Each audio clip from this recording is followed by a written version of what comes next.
Welcome back, guys. We're going to do the next part. Talk to Mr. Tony.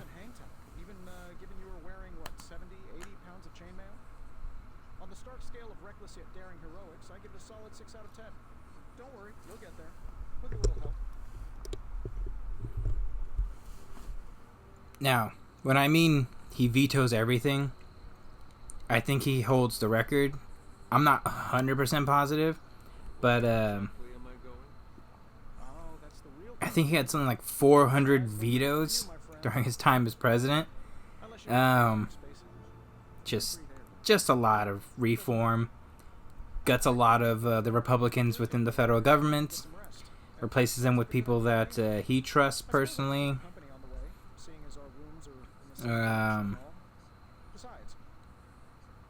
Pretty much his entire presidency was the single most conservative presidency you're ever really going to have.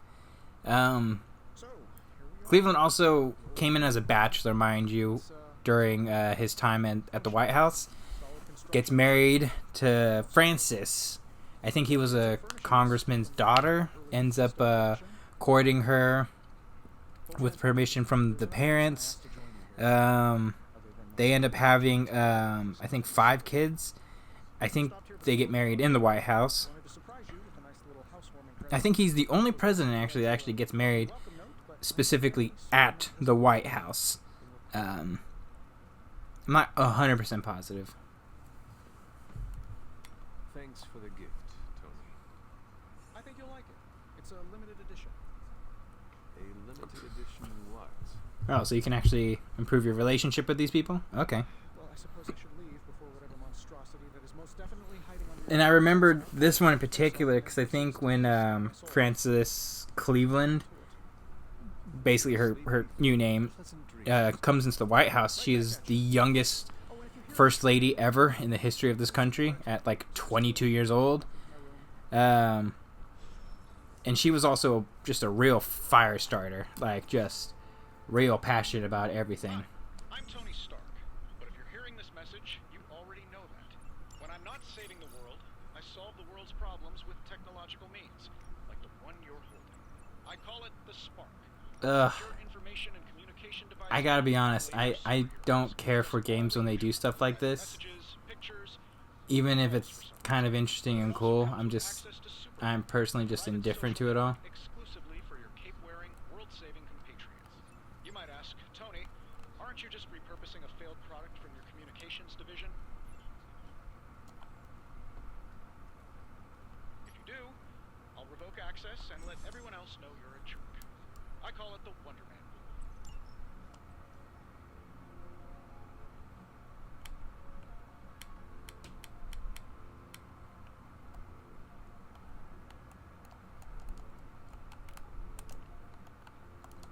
Why can't I leave?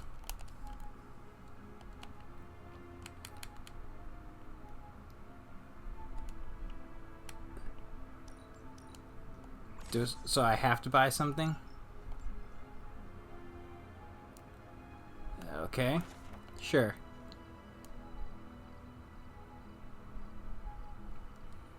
Okay. This game, okay, sure. Time I start writing in it again.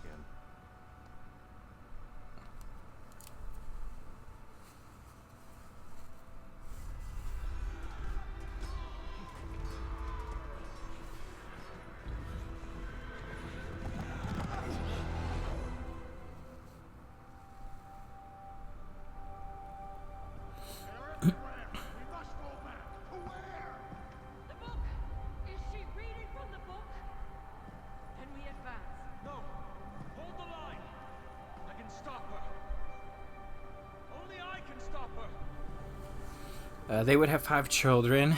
I think their youngest, Frances, was born when like Cleveland was like almost near his deathbed. By the way, I think she lived all the way up until the 1990s, which I always find pretty interesting. Let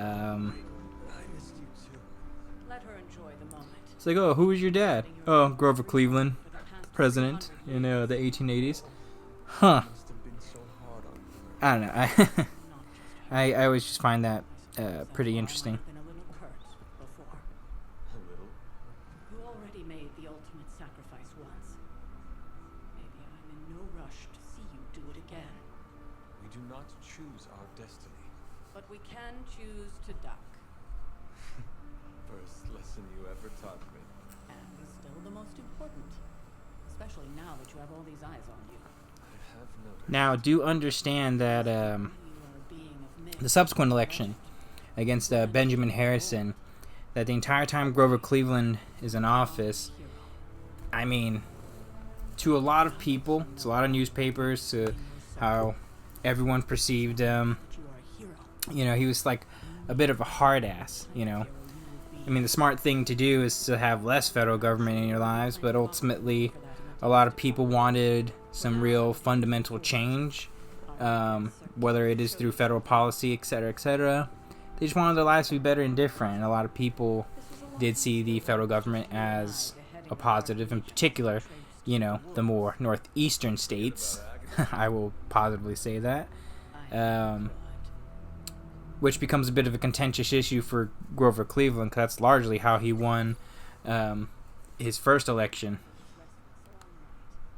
No, something was wrong. We'll talk more later. But for now, Star has requested your presence in Talk to them. Heard you had a nightmare. Let's talk later, House. Tony will start pouting. Okay. Now, think you can tell your friend The big issues during this election, though, were more than just his government. It was about the economic realities that were facing a lot of people. They were tough times. Because Grover Cleveland was more about, we're going to lower the tariff rates so that we can have more imports and better goods from all across the world. And Republicans, smartly, I think, were against lowering tariff rates. Excuse me. They were more so about American industrialism and prominence and making things in America. So they were more for protectionist tariffs, which made things more expensive for international stuff, which caused some issues with Great Britain, a whole bunch of different, whole slew of things as a result of it eventually that I'll get to when I talk about Benjamin Harrison. But the election, again, just focused on the states that, because Republicans were very smart. They basically kind of teamed together and were like, look, these 4 states swung the election for us, and we need to win these 4 states back. And ultimately what ends up happening is, in one of the first times in the history of this country, Grover Cleveland wins the popular vote but loses the Electoral College, because they focused on those 4 states in particular, New York, New Jersey, Connecticut, and Indiana. Although this election also, again, a lot of fraudulent votes within this this particular election, let's just say. Not bad for our first collaboration. I have to talk to Tony, but you're not letting me talk to Tony. Okay. But somehow this ancient forge puts any arc reactor I've got to shame. Who would have thought mystically bound demon power? Well, basically, he loses the election of 1888 and becomes a private citizen. Yours done a lot faster than I expected. Speaking of, And then the famous line by his wife, Frances, is basically, you know, I'm just going to say thank you. Let's make nice with everyone. She basically makes the claim, you know, take care of everything because we will be back. Which I always find pretty intense from a young mid-20s first lady. She makes the claim that they're going to be coming back within 4 years. Cleveland basically just goes back to law. I take it this new version is a technological Which, you know, gets them by. They have their first several children around this particular point in time. Meanwhile, Harrison's just we can talk to each other without sending a rip. kind of having a bit of a difficult presidency. So it is a marvel then? Lightweight, nearly indestructible, and Um, modular enough for future upgrades. Largely because of economic realities. I think during his time, Is all this during his time as president, for Benjamin Harrison specifically, they reversed the gold standard. He was more about silver. I think the Sherman Silver Purchase thing, Sherman Silver Purchase Act of like 1890 was in full force and made things a lot more difficult financially for the nation. And a lot of people were very, very upset by what was going on, and specifically just the economic realities were hitting them pretty hard, despite protectionist tariffs. I mean, people's money was just being devalued little by little. That's just how it is, unfortunately, back then. Boom! Roasted. But on a more serious note, this place is legitimately hot. Mirror's look package. My room rearranges itself, and worst of all, magic cats. The great Iron Man is not scared, is he? Let's just say I'll be more comfortable once I've studied the problem. I feel like I'm living in one of those paranormal investigation reality shows. So when the election of 1892 comes around, Grover Cleveland's name is thrown in the ring. He has the most name recognition, obviously, the most power, and despite having not the greatest record, does have, at the very least, a pretty clear outline of what he wants to do and how he's gonna basically go about doing things. And I think a lot of people saw this for Grover Cleveland as like, okay, we know what we're getting, and at the very least, we're gonna just kind of go with it for the most part. Again, stopped again, pushed back by Tammany Hall, all these other individuals, specifically in New York. I think that was his main big opponent. Was I forgot? It was one of the senators from New York who threw his hat in the ring and was backed by Tammany Hall. A whole coalition of Democrats, effectively, wanted to basically just have this guy as their main candidate. And I think, and you understand too, I think it's very different for so for conventional purposes, for Republican and Democrat conventions, I think for Republicans you just need a majority of votes. It's like 51%, and that's the nominee regardless. And Democrats, you need a 2/3. Or it's the other way around. But I'm pretty sure it's much easier for Republicans to get to their guy, relatively speaking, because they only need a majority. Democrats always had these issues because they needed a 2/3 majority. But ultimately, they couldn't get enough of the votes. They couldn't get enough support, which leads to Grover Cleveland basically being the candidate yet again for the Democrats for the election of 1892. Aldie Stevenson, I think, was his vice presidential candidate. I think the only reason why he was there, primarily and specifically, was because he was someone who wanted silver and was an advocate of silver and pushed it more so than anything else. So it was like, look, we got this gold guy, but if for those people who like silver, you know, we got Aldie Stevenson, you know. Benjamin Harrison ends up being renominated as the Republican nominee. Biggest issue, though, was the fact that Harrison just didn't have a good presidency. Harrison also didn't campaign at all. I forgot who died, but he didn't campaign because of a loved one died. I believe it was his wife. I think Caroline, that passed away. Was his daughter? Someone died, and he couldn't campaign. Basically, is ultimately what led to a big reason why votes ended up shifting in the way that it had. And I think Harrison just went back on a lot of the things that he had promised, and that basically just made things very difficult ultimately for Republicans to get back into the positive swing of things for the votes.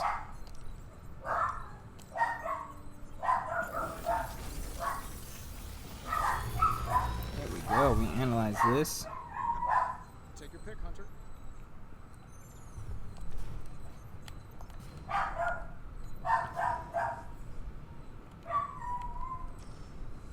Okay. Hunter, when you have a minute, come meet me in the yard.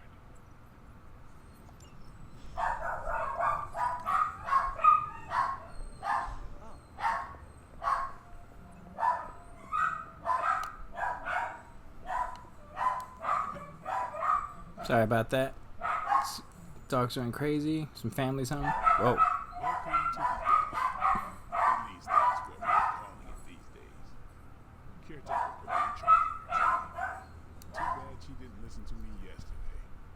Now that we know what we're up against, I think we can all move to progress.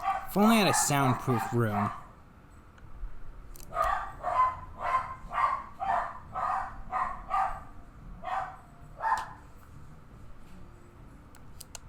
I did, but they are about you.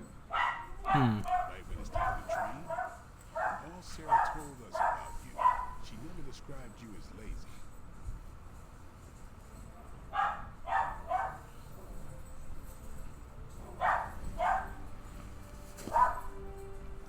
learn faster if I understand the person who trains me. I can respect that. Go ahead.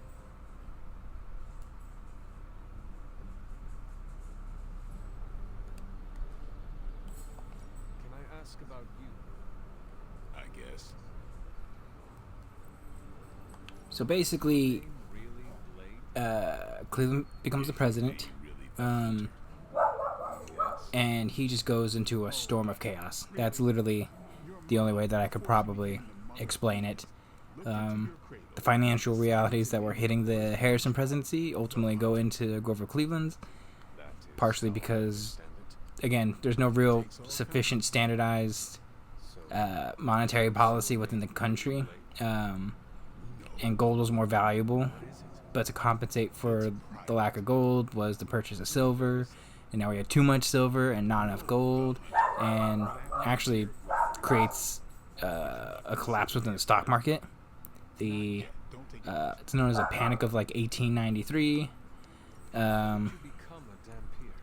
Not good. Say that like Not good. I'll put it that way. I was born this way. How is that possible? And Cleveland himself was not looked at very fondly. He ended up accepting a bunch of different policies that he would have normally vetoed, but he actually proposed, or it was proposed, at the first real significant income tax rate, which by today's standards was pretty much, if you made more than like the equivalency today of like $150,000, which was like $4,000 back then, a year, you were gonna get taxed.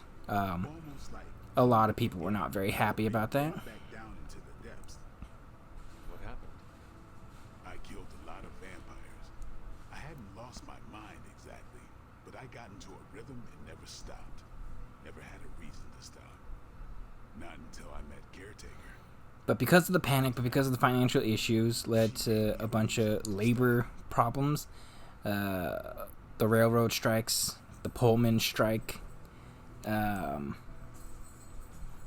Back then it was like, okay, you're gonna work 6 days a week, 12 hours a day, and like, the American Railroad Brought me back to the real world. was very necessary to the production of and sustainability of the country. She said she thought This led to them basically putting forth like actual army people to stop the strike, and let's just say, it just became very, very disastrous and destructive. I might want to just do one part on the Pullman strikes because it is very, very, very interesting. Okay, let's just continue this. Sure. Upgrade and ability. Can I interact with this? Nice to get some fresh air. Oh, so this is the upgrading the ability.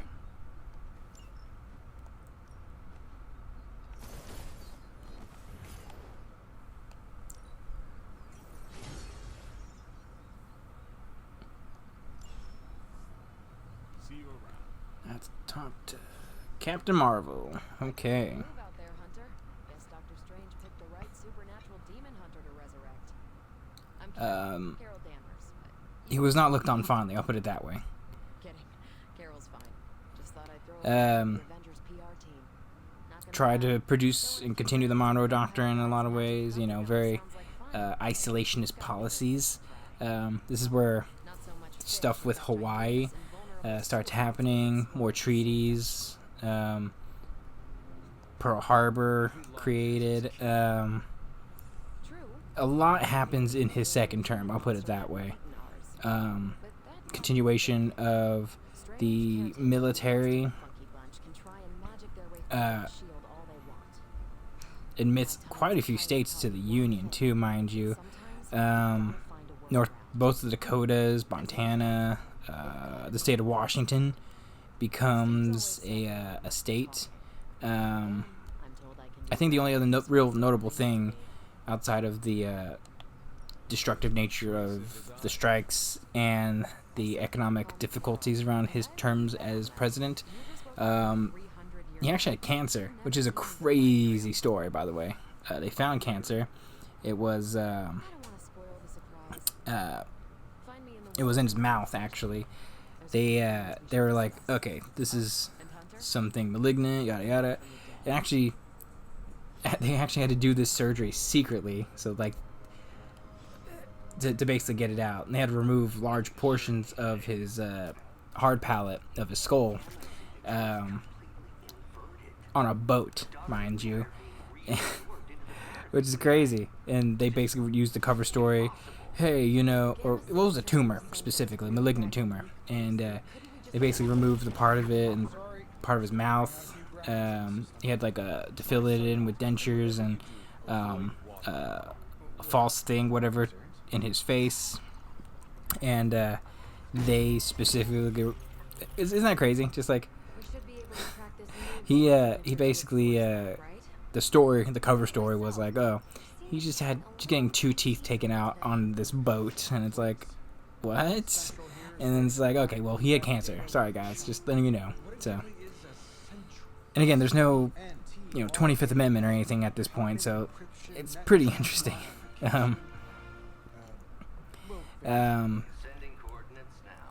It's a very contentious second term as president, and most of it really had to do with the financial issues of the country and the health of the country and trying to get people back on their feet and dealing with just real tumultuous economic crises.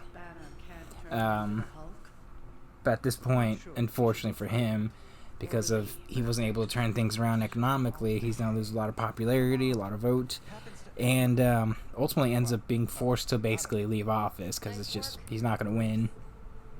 Excuse me. And this leads to him largely just leaving.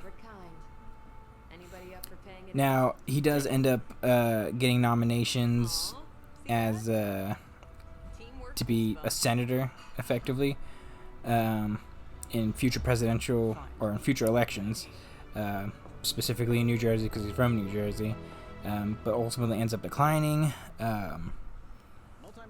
Most of his post-presidency life is basically just helping other presidents kind of figure things out and deal with problems, most notably Teddy Roosevelt.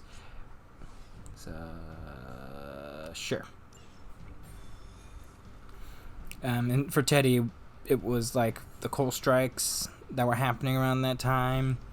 Women's suffrage is becoming a systemic issue, and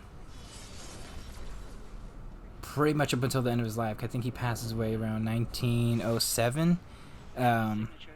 Ends up dying, or 1907. He was about 70 when he passed away. I think he died of a heart attack.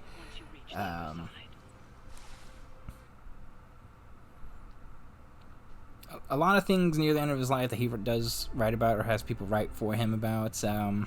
Things he wish he could have done differently. Very interesting stuff. Now, historically, just a fascinating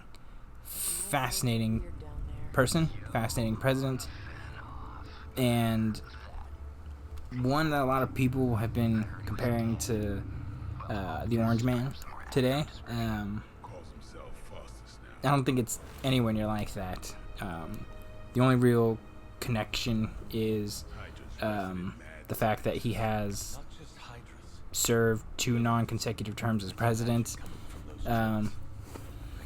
That's basically it.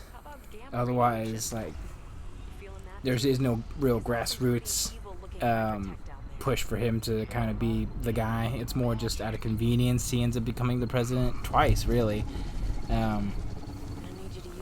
one who tried to govern conservatively his first term, and then trying to govern conservatively his second term. Basically leaves him doing a bunch of things that go against what he believes in a lot of ways, although he still tries to hold true to a lot of the things that he is fighting for. A very complicated president. That's just kind of it. A very complicated president.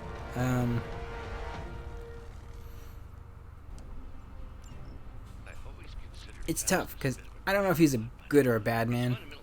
I think it's fair to say that he's a very complicated man, and Time's up for these chumps.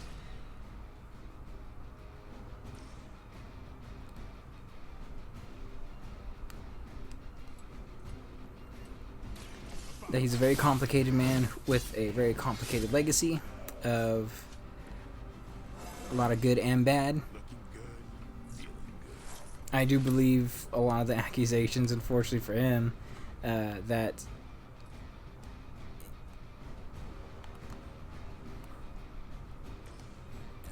wait, what am I doing?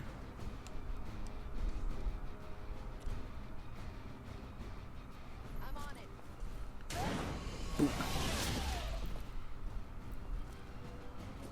That unfortunately do not help him overall in terms of his historical record and just how people are going to be looking at him. Time I won't go easy. I think even today a lot of people do look at Grover Cleveland, and they don't dismiss the Me Too allegations about him, which I think are pretty fair, to be honest with you. I can't deny them. If anything, the reality is that there's just more evidence than not that that stuff probably ultimately did happen. I've never been one to buy into the science of magic. Okay. But the data I'm seeing is hard to ignore. Well, I will heal More things than myself, heaven and earth, Horatio. but it is undeniable in my personal view that he truly was the last truly conservative Democrat president and pretty much political leader of his time and era. As undeniable he was, and did everything he possibly could to make sure that everything that he did was going to be on the up and up, and really just did what he could. And he's also one where it's interesting because this is where Democrats really start changing in a lot of ways. They see where the country's headed, and they try to be pragmatic and smart in terms of their future voter bloc and what's ultimately going to happen with the future of this country. Someone like Woodrow Wilson is going to be coming up pretty soon, and he's going to be a bit of a fire starter within their particular ideas. Republicans were always like the more, let's say, intellectually versed in comparison to their Democrat counterparts, but things really start shifting, Be sure to ask him when we're done punching out the bad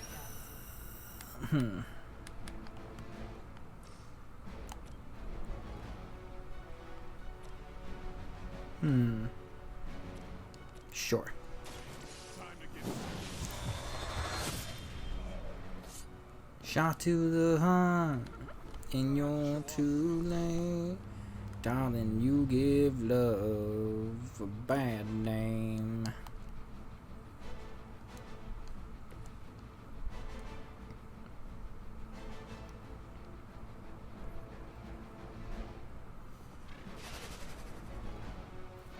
I do have to use some strategery here.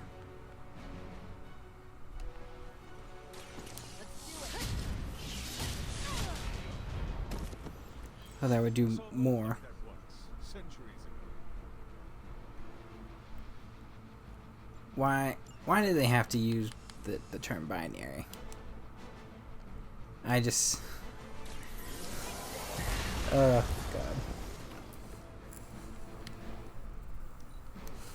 Position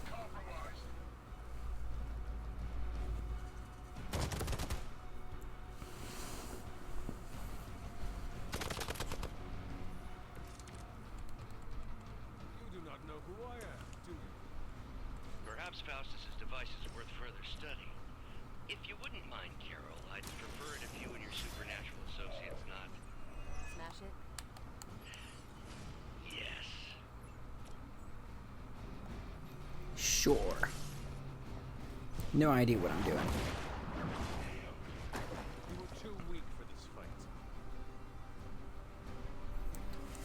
Okay. Now, quickly! Let's go, go, go!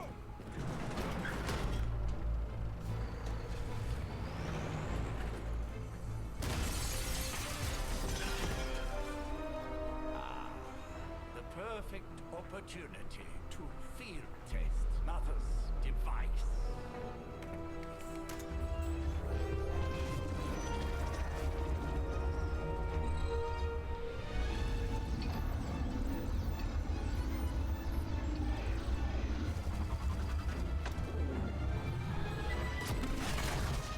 Watch out!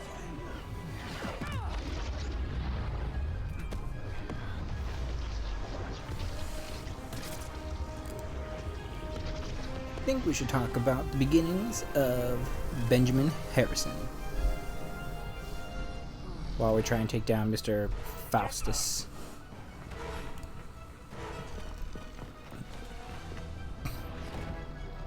What does this mean? Does she have her superpowers now?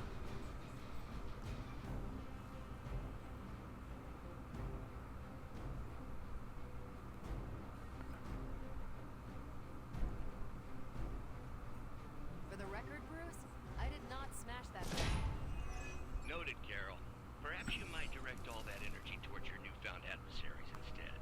And the mysterious cargo they're attempting to escape with? Okay. You really think that'll be enough?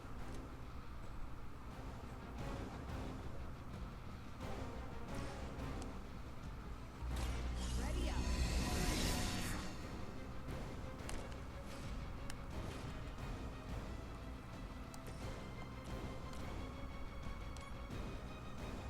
You have earned this. Benjamin Harrison, a Republican president and one whose family does have a very long history, becomes the president in between Grover Cleveland's two non-consecutive terms as the president. A very, very interesting feller.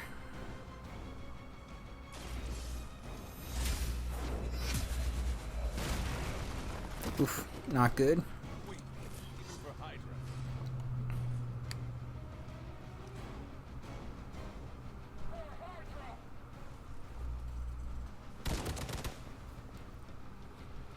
His family is, for those of you who do understand and know a bit of history, Benjamin Harrison is the grandson of William Henry Harrison. Hostile reinforcements. I don't think I'm going to do well on this part, but we'll see.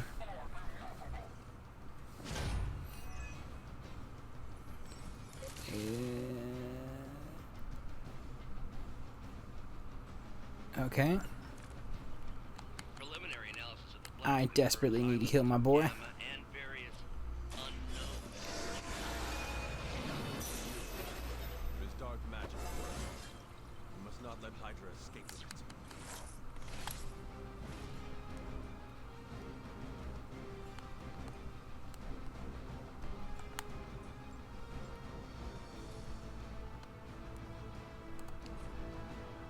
Nope.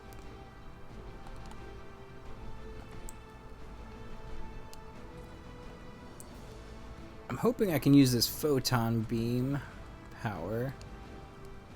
Yeah, just like that.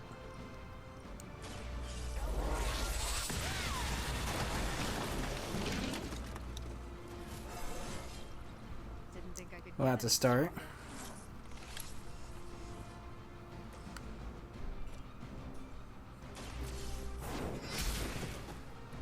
You are lucky to still be breathing. Hell yeah, player. Is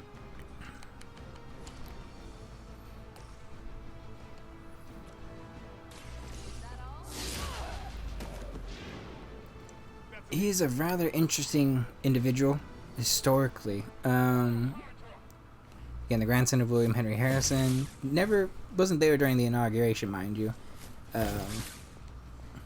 His father was a politician, and one who is very, very sneaky, kind of like one of these guys who, historically, because of just the namesake alone, To be crystal clear, we won't be able to recreate Faustus's experiment or track potential variance gamma signatures. gets a lot of recommendations and accommodations just because, well, he's the grandson of William Henry Harrison, a guy who served office for like 30 days but was still a president.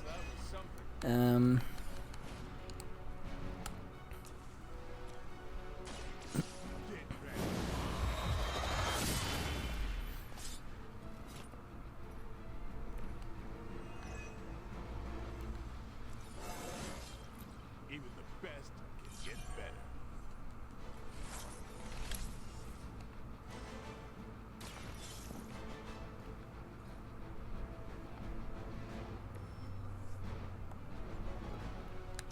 One less thing to worry about.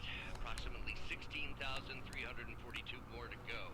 I suggest starting with the remaining Hydra forces in your vicinity. Oof. Is that truly your best? Let's just murk this guy. One more time.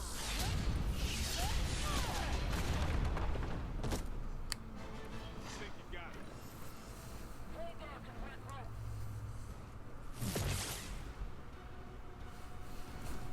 The historical legacy on Benjamin Harrison's not the kindest one. One that is more along the lines of many of the Republicans around this particular point in time. Unfortunate for him. Just unfortunate that he's the guy that's gonna get. Let me see. Knock you back into.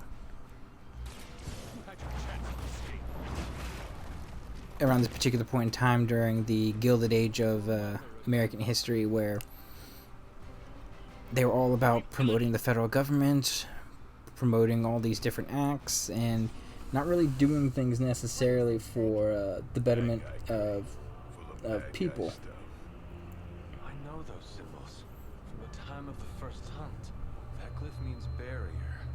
That one, almighty.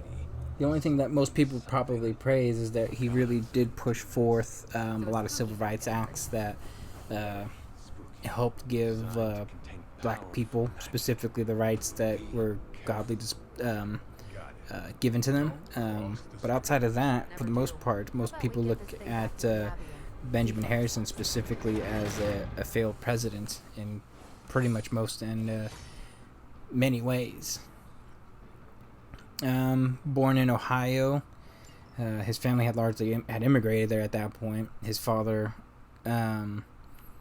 was an Ohio state politician. Again, he wasn't there when his grandfather got inaugurated. Nice job out there, kid. His family wasn't poor, and they had namesake, but they weren't rich. I mean, most of his early childhood spent is like learning in a log cabin. Yeah, that's where the school was. A very not well-built part of Ohio. He's born around the 1830s, mind you.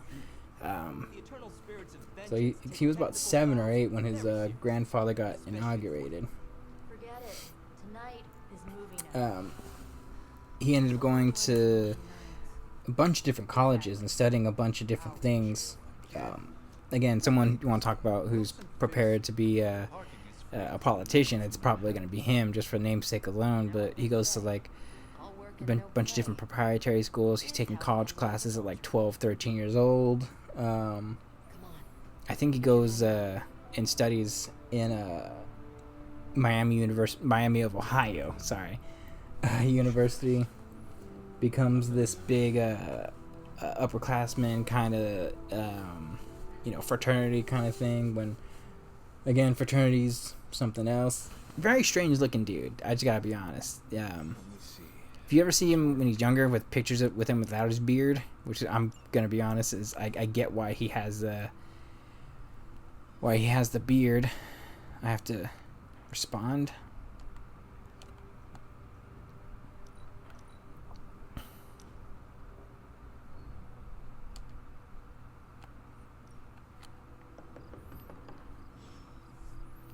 Oh, who's at the door?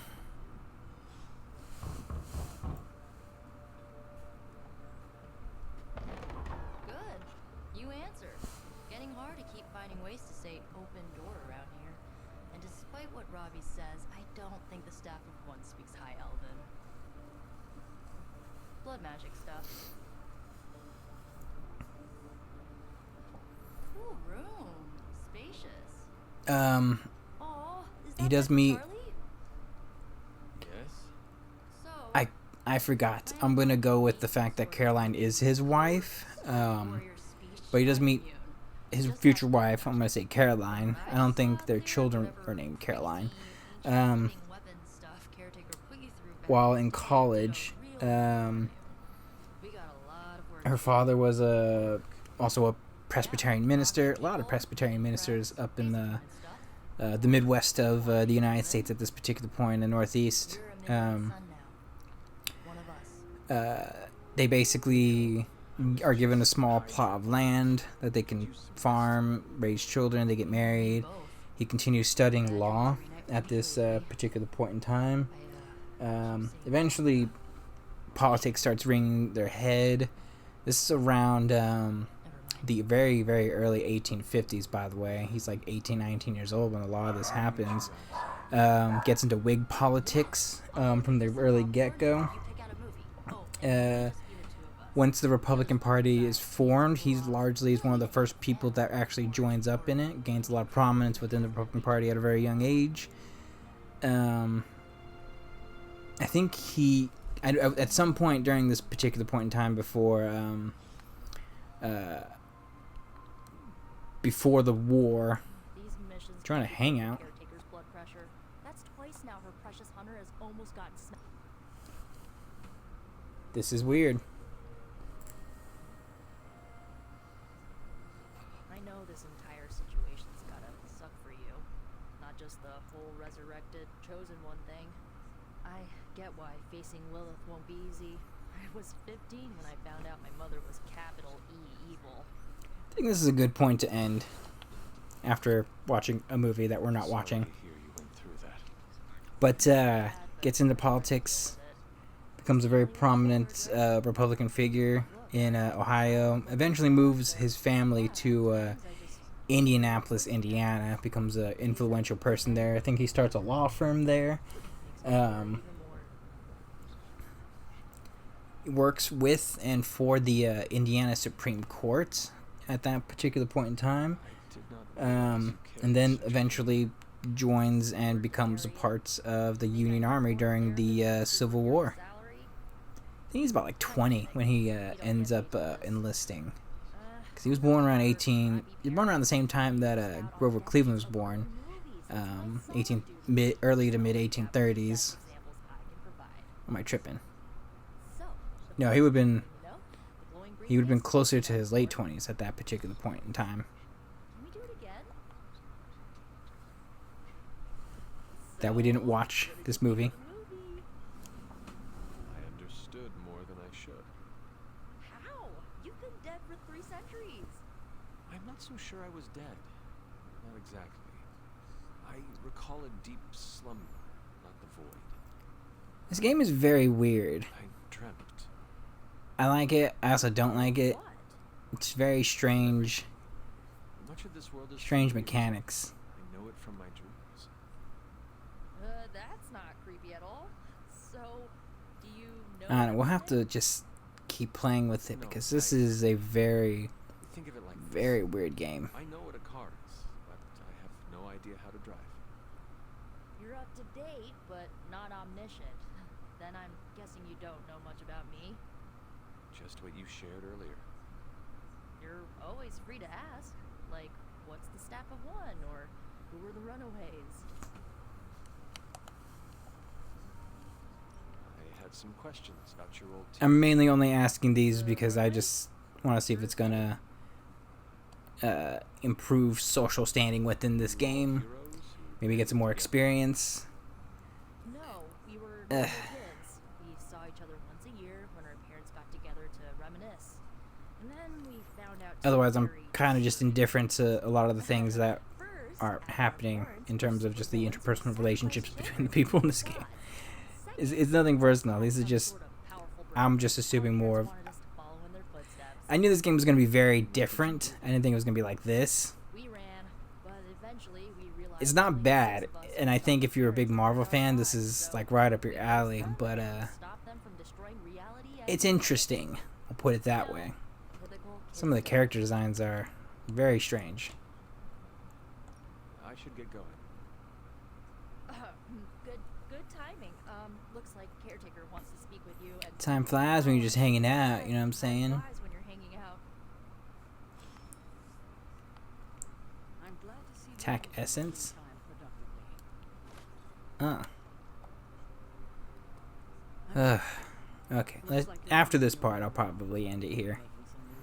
Because there's a lot about Benjamin Harrison I do want to talk about, but I'd rather have more time to actually do it. He does join the Union Army. Not quite like it was in the good old days. Are they really that good? I mean, initially he was a part of just recruitment in the early parts of the Civil War. Creates basically a unit in Indiana, and then I think he's actually with Sherman in Atlanta at a certain point when their regiments ultimately combine. But he was mainly just a reconnaissance guy. Doesn't really do too much. Does get and does become eventually in charge of his own brigade at a certain point during the march in Atlanta with William Tecumseh Sherman. You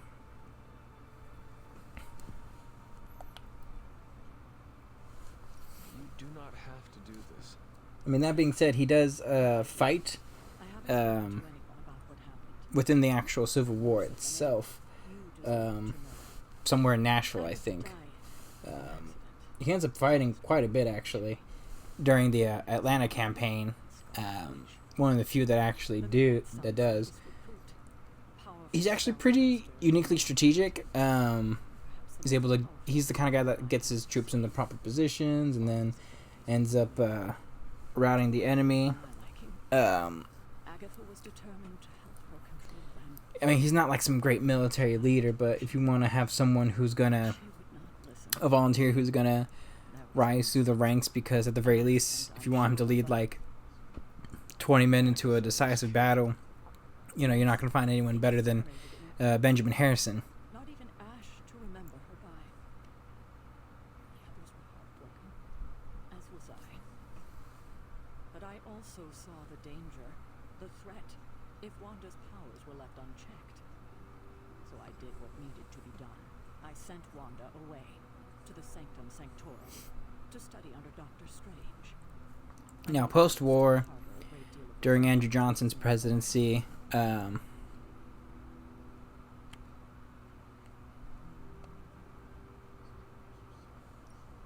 powers were so out of control they cost a life.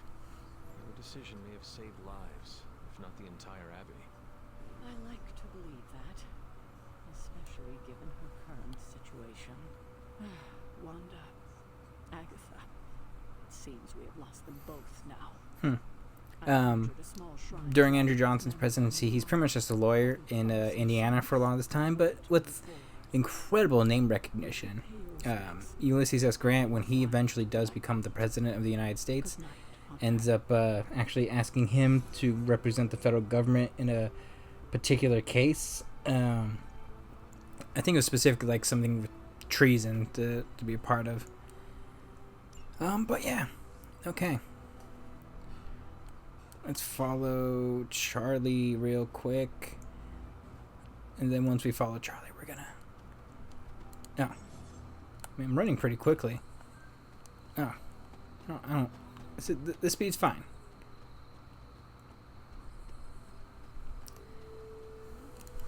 going to stop this here, guys. God bless. Like and subscribe. You all have a good one. Next part coming up soon.